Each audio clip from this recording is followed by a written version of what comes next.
Selamat datang di Pojok Santai.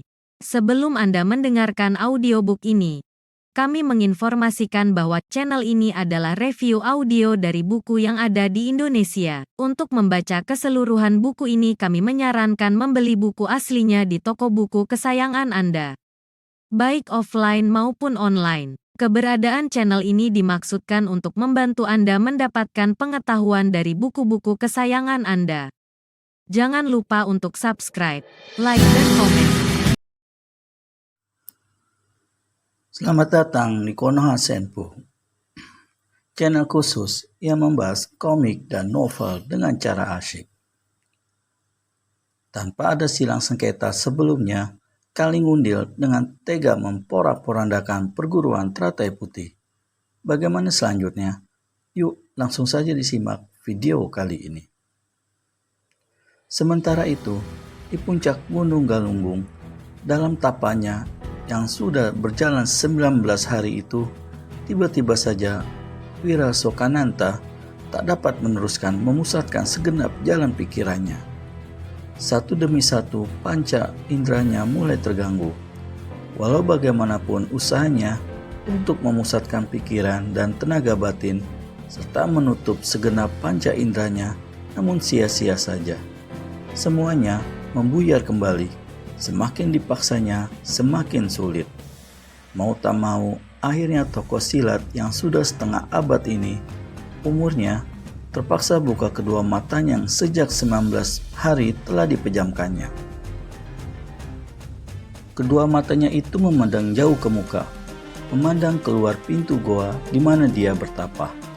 Segala apa yang dilihatnya saat itu, rimba belantara, bukit, sungai, matahari, langit, dan awan, semuanya masih seperti sebelumnya.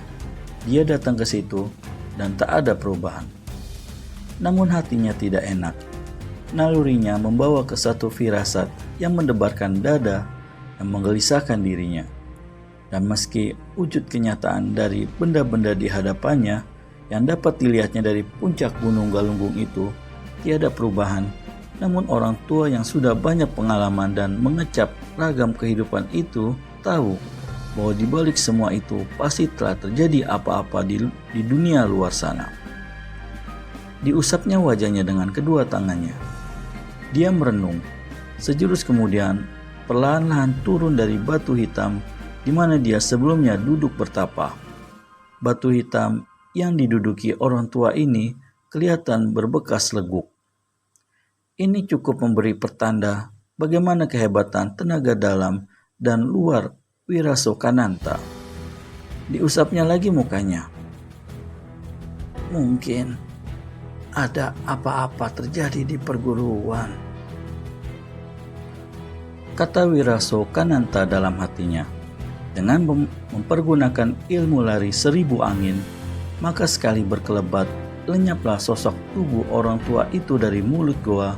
Dan kemudian kelihatanlah dia berlari menuruni puncak Gunung Galunggung cepat sekali laksana angin. Karena sangat terkejutnya, di ambang pintu rumah besar itu sampai-sampai Wira Sokananta berdiri mematung untuk beberapa lamanya. Kemudian tubuh yang mematung ini sekujurnya jadi bergetar. Demi Tuhan, siapakah yang punya pekerjaan ini? Desisnya. Dosa besar apakah yang telah kami perbuat sampai menerima malapetaka begini rupa? Murid-muridnya bergeletakan di mana-mana. Semuanya tanpa nyawa dan bergelimang darah. Namun, apa yang sangat menusuk mata ketua perguruan teratai putih itu ialah akan keadaan diri dua orang murid perempuannya, Wurnimulan dan Nyi Rati. Keduanya menggeletak di lantai rumah tanpa tertutup selembar benang pun. Keris milik masing-masing menancap di tenggorokan dan darah menggelimangi hampir sekujur tubuh kedua gadis itu. Dari leher sampai ke dada terus ke selangkangan. Wira Sokananta pejamkan kedua matanya, tak tahan memandangi lebih lama apa yang membentang di hadapannya itu. Bagaimana juga dikuatkannya hatinya namun air mata meleleh juga dari sela-sela kelopak mata yang dipejamkannya itu. Tenggorokannya naik, menahan keluarnya suara isakan. Beberapa tahun dia telah mendidik ke-8 muridnya itu. Beberapa tahun mereka telah berjuang bersama-sama untuk menegakkan kebenaran dan menghancurkan kebatilan. Beberapa tahun mereka bersama-sama telah berjuang untuk menghancurkan kemaksiatan dan memusnahkan kebejatan serta kejahatan.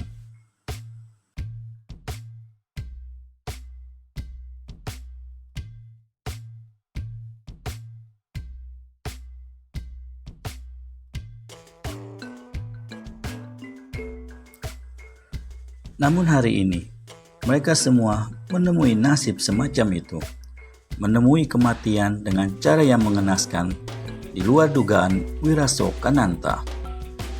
Dalam masih pejamkan kedua matanya itu, ketua perguruan teratai putih ini coba berpikir dan menduga-duga siapakah kiranya manusia yang telah menjatuhkan malapetaka yang begini kejam terhadap anak-anak muridnya. Tak bisa diduganya, tak bisa dipikirkannya, karena seingatnya dia tak pernah mempunyai seorang musuh pun dalam dunia persilatan. Wirasokananta membuka kedua matanya kembali. Pada saat inilah, di balik pandangan matanya yang masih digenangi air mata, itu pandangannya membentur buku besar buat tulisannya sendiri, yang dipantek dengan sebilah keris milik salah seorang muridnya. Serentetan kalimat yang ditulis dengan darah tertera di kulit buku itu. Kepada ketua perguruan teratai putih, kalau ingin menuntut balas kematian murid-muridmu, datanglah ke puncak gunung Tangkuban Perahu pada hari ke-13 bulan 12. Pendekar Kapak Maut Naga Geni 212 Wiro Sableng. Matanya digenangin air mata dari Wirasokananta menyipit, membuat air mata yang tadi mengambang menjadi turun meleleh membasahi pipinya. Ingatannya kembali pada masa puluhan tahun yang silam. Dulu, dunia persilatan memang pernah dibikin geger oleh seorang tokoh utama yang dijaya tiada tandingan. Tokoh yang telah merajai dunia persilatan selama bertahun-tahun ini adalah Eyang Sintu Gendeng, seorang pendekar perempuan yang bersenjatakan sebuah kapak sakti bernama Kapak Maut Naga Geni 212. Namanya harum di kalangan tokoh-tokoh silat golongan putih karena pendekar 212 adalah pembasmi kejahatan dan penolong kaum lemah. Sedang bagi golongan hitam, tokoh ini sudah barang tentu menjadi momok besar yang sangat ditakuti. Pada masa kehidupan pendekar 212 itu, di mana saat itu Wirasokananta masih belum mendirikan perguruan teratai putih karena sama-sama dari golongan putih yang sahluan dalam perjuangan, maka dengan sendirinya tiada permusuhan atau silang sengketa antara dia dengan pendekar 212. Tapi hari ini terjadi peristiwa berdarah itu, peristiwa maut yang diakhiri dengan meninggalkan pucuk surat tantangan. Dan surat ini justru ditandatangani dengan nama Pendekar Kapak Maut Naga Geni 212. Tentu saja ini satu hal yang tidak dimengerti Wirasokananta. Kemudian, apa pula arti dan hubungannya nama Wiro Sableng itu? Ketua perguruan teratai putih ini coba merenung. Renungannya ini menyangkut pada masa puluhan tahun yang silam itu. Di masa dunia persilatan geger oleh kehebatannya pendekar 212. Tiba-tiba, entah kemana perginya, pendekar 212 lenyap.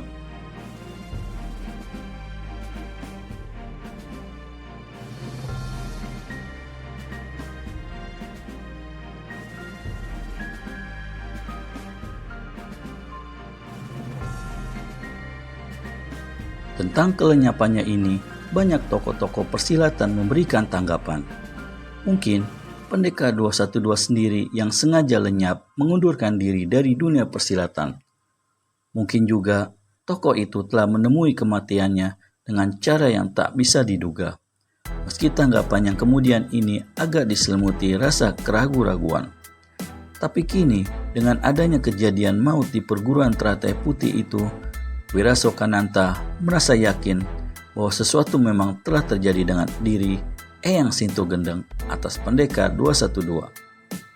Dia berkesimpulan bahwa Pendekar 212 dalam satu pertempuran hebat dan tak diketahui oleh dunia luar telah dikalahkan oleh seorang pendatang baru bernama Wiro Sableng.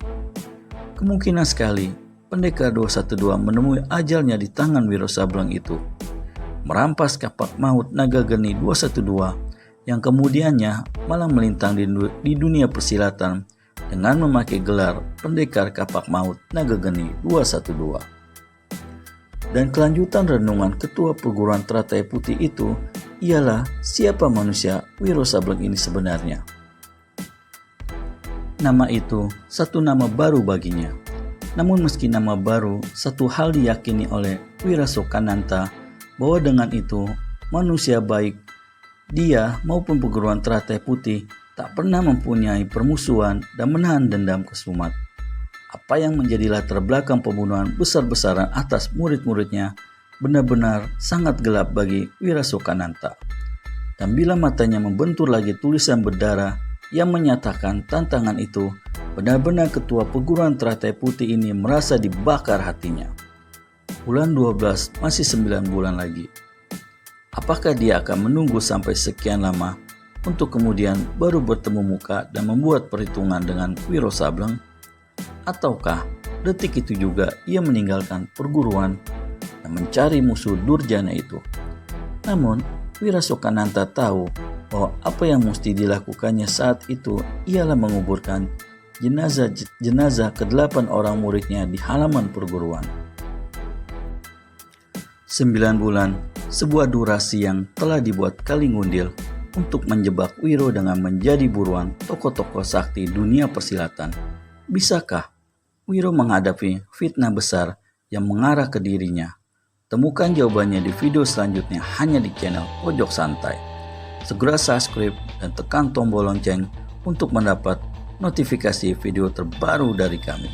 Terima kasih dan sampai bertemu kembali.